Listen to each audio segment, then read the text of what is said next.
Bismillahirrahmanirrahim. Ila hadratin Nabiyil Mustafa Rasulillahi sallallahu alaihi wasallam wa ala alihi wa ashabihi wa azwajihi wa dzurriyyatihi wa ahli baitihi al-kiram. Khususan ila Syekh Muhammad bin Ahmad bin Iyas al-Hanafi nafa'ahu billahi syai'ulillahi lahum al-Fatihah. A'udzu billahi minasyaitonir rajim. Bismillahirrahmanirrahim. Alhamdulillahi rabbil alamin arrahmanir rahim maliki yaumiddin. Iyyaka na'budu wa iyyaka nasta'in ihdinas siratal mustaqim siratal ladzina an'amta 'alaihim ghairil maghdubi 'alaihim waladdallin.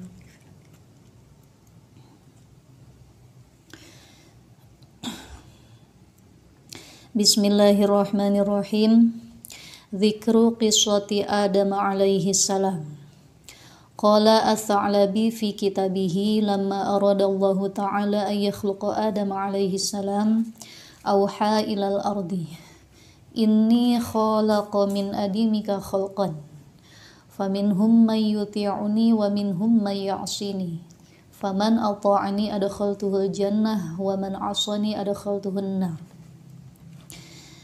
Pada pembahasan kali ini kita akan ngobrol seputar dzikru qissati Adam alaihi salam, kisah awal mula penciptaan Nabi Adam alaihi salam. Kalau tidak salah dulu kita pernah membahas tentang kisah makhluk-makhluk yang pernah menempati bumi sebelum Nabi Adam diciptakan. Nah, kali ini kita akan bercerita tentang awal mula penciptaan Nabi Adam alaihi salam yang menjadi bapak manusia, bapak seluruh umat manusia. Qala Ats-Tsa'labi fi kitabihi lamma aradallahu ta'ala ay yakhluqa Adam alaihi salam auha ilal ard.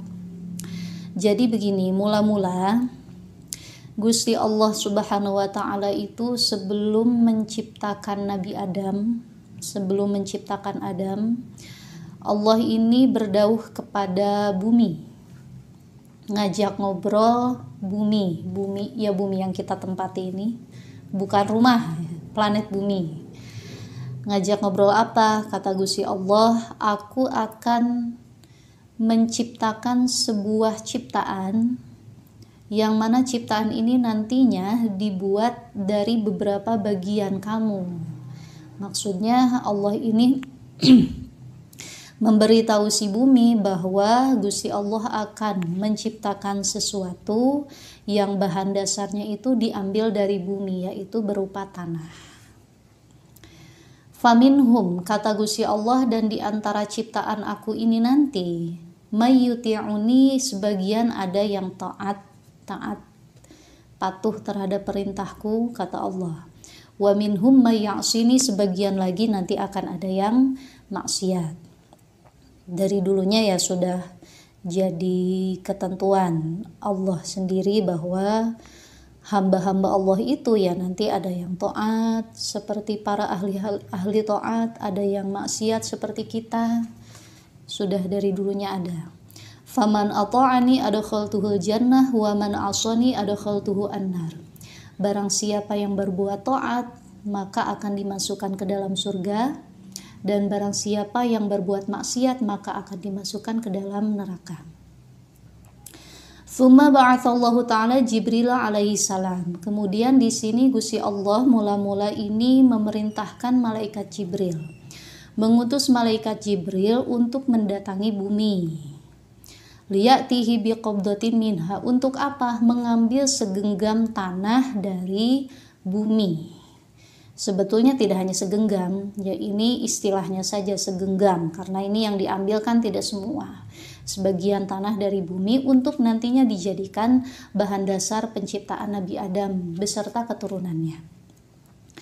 Falamma ataha Jibril aqsamat alaihi wa qalat inni a'udzu bi'izzatillahi alladzi arsalaka alla ta'khudha minni syai'an.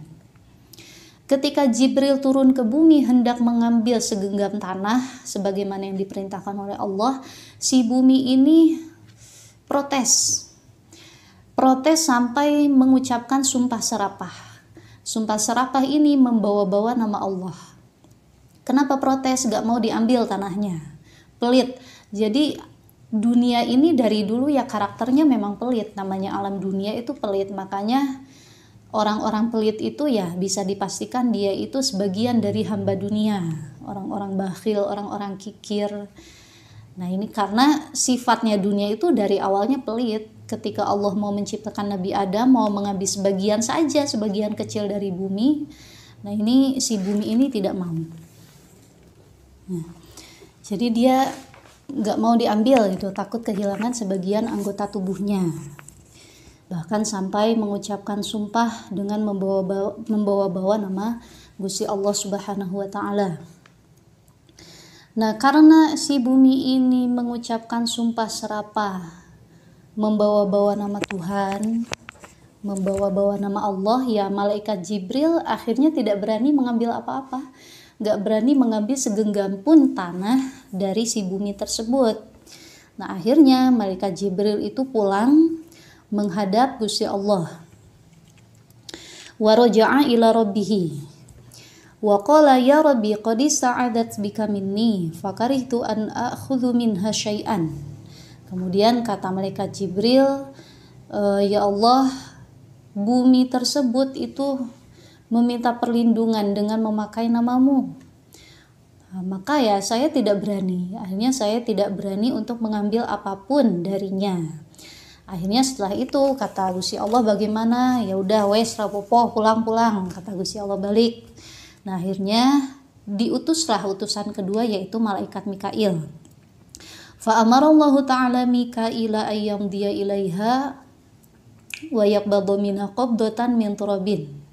Kemudian diutus malaikat Mikail, yang kedua kalinya malaikat Mikail untuk menunaikan tugas sebagaimana tugas yang tadi diemban oleh malaikat Jibril namun gagal. Turunlah malaikat Mikail ke bumi dan tanggapan si bumi masih sama. Masih mengucapkan sumpah serapah, pokoknya intinya mugen tuh kekeh tidak mau diambil tanahnya oleh malaikat Mikail. Pulang lagi malaikat Mikail di sini menghadap Gusti Allah, melapor sebagaimana laporan malaikat Jibril. Nah setelah itu akhirnya Gusti Allah memerintah utusan yang ketiga, yaitu siapa di sini?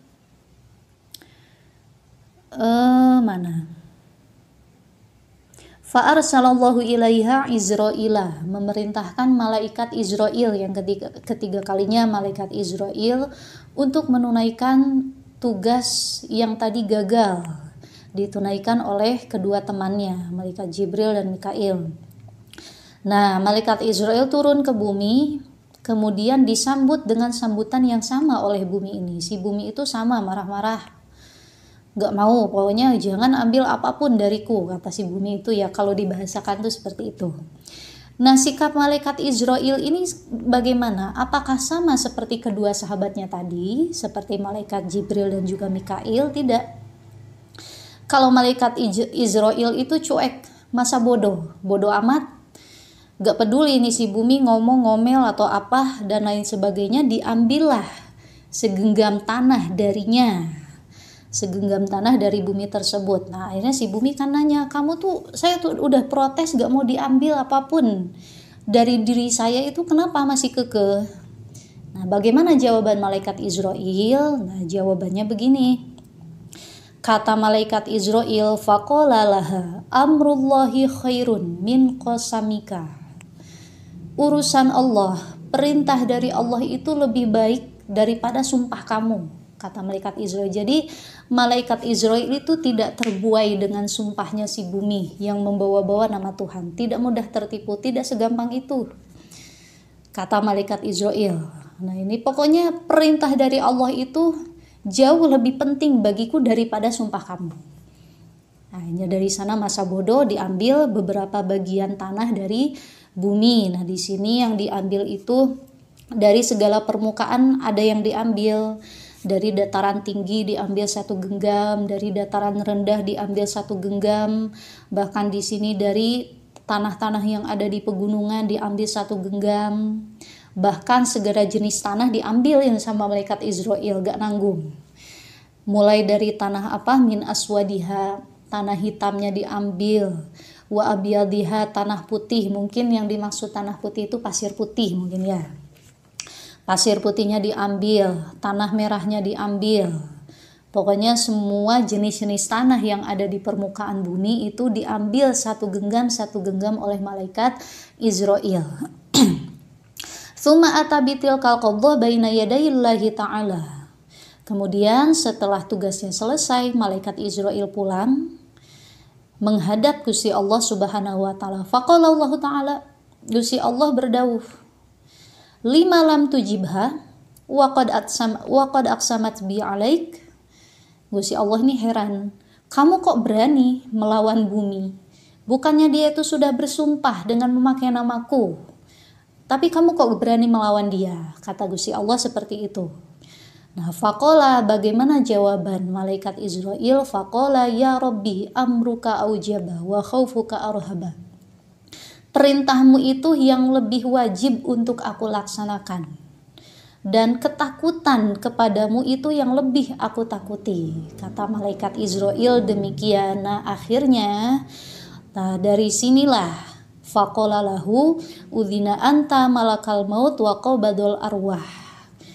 Dari kejadian tersebut malaikat Israil dinobatkan menjadi malakul maut, menjadi malaikat mencabut nyawa semua hamba-hamba Allah.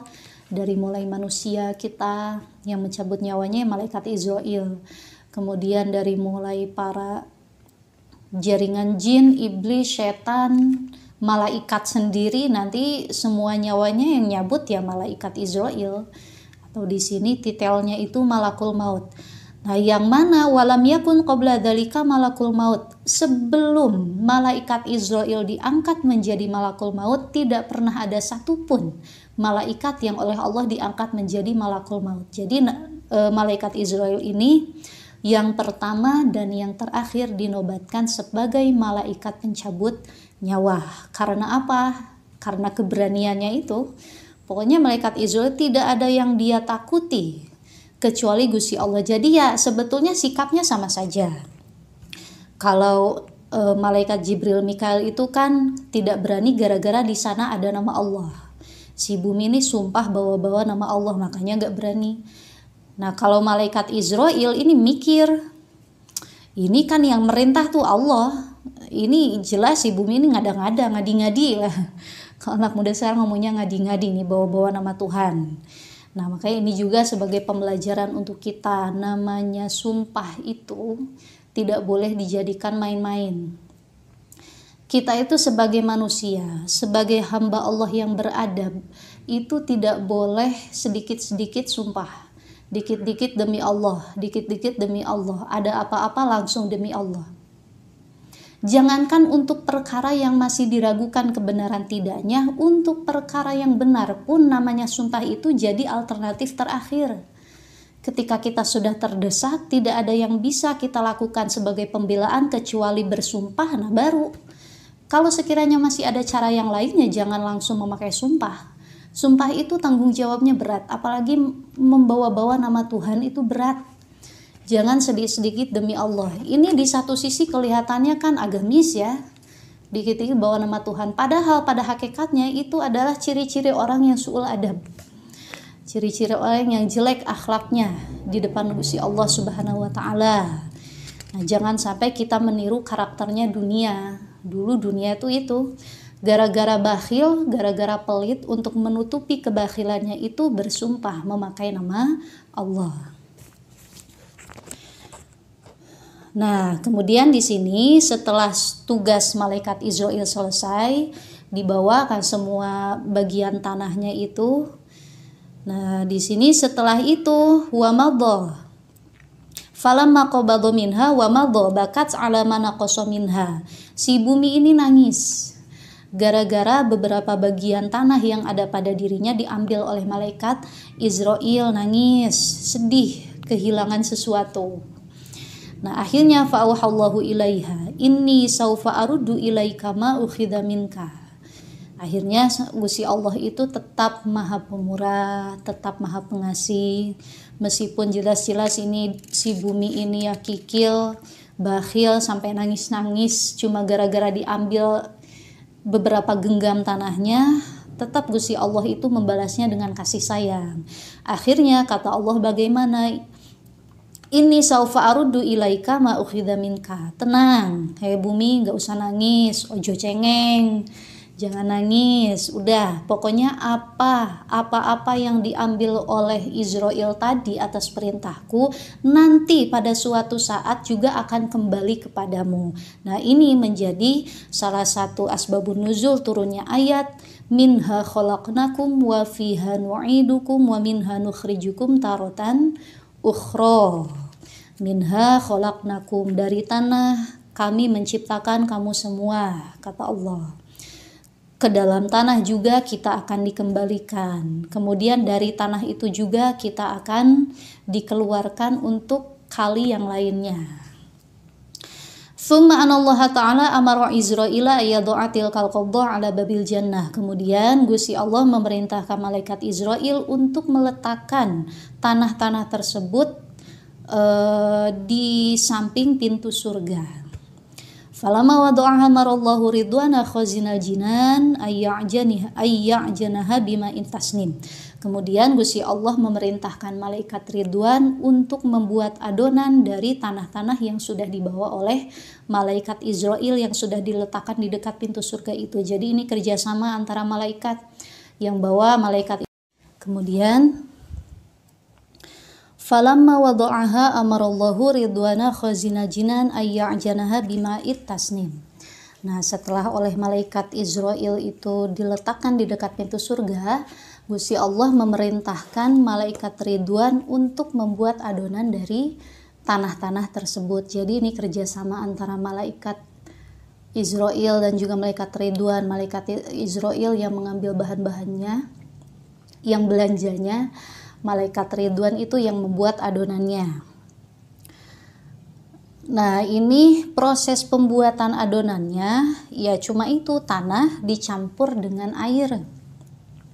Bima itasnim, dengan air bengawan. Tanah yang dicampur dengan air bengawan. Jadi adonan untuk membuat Nabi Adam, untuk menciptakan Nabi Adam alaihi salam. Kemudian setelah itu, summa amarallahu ta'ala Jibrila bi ayyatiya bil qabdatil bayda'a allati hiya qalbul ard. Gusti Allah memerintahkan malaikat Jibril untuk mengambil segenggam tanah putih, pasir putih, yang mana pasir putih ini hiya qalbul ardi, jantungnya bumi, hatinya bumi. Nah, dari pasir putih inilah fa khalaqa minha al-anbiya. Gusti Allah menciptakan para nabi. Jadi para nabi, para rasul itu ya sama seperti kita, diciptakan dari tanah.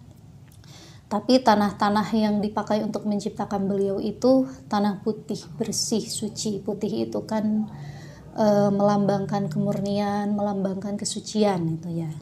Kalau kita entah, mungkin kita tuh ada yang diciptakan dari tanah hitam, paling mentok paling dari tanah merah, itu udah alhamdulillah kalau kita itu ya.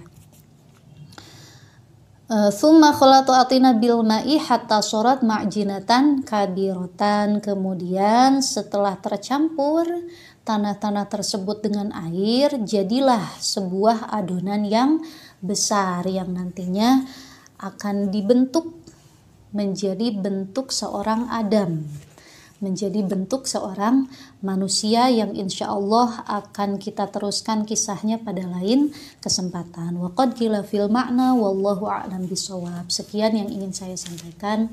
Mudah-mudahan ini bermanfaat untuk kita semua. Wal afu minkum wallahul muwaffiq ila aqwamit thoriq. Wassalamualaikum warahmatullahi wabarakatuh.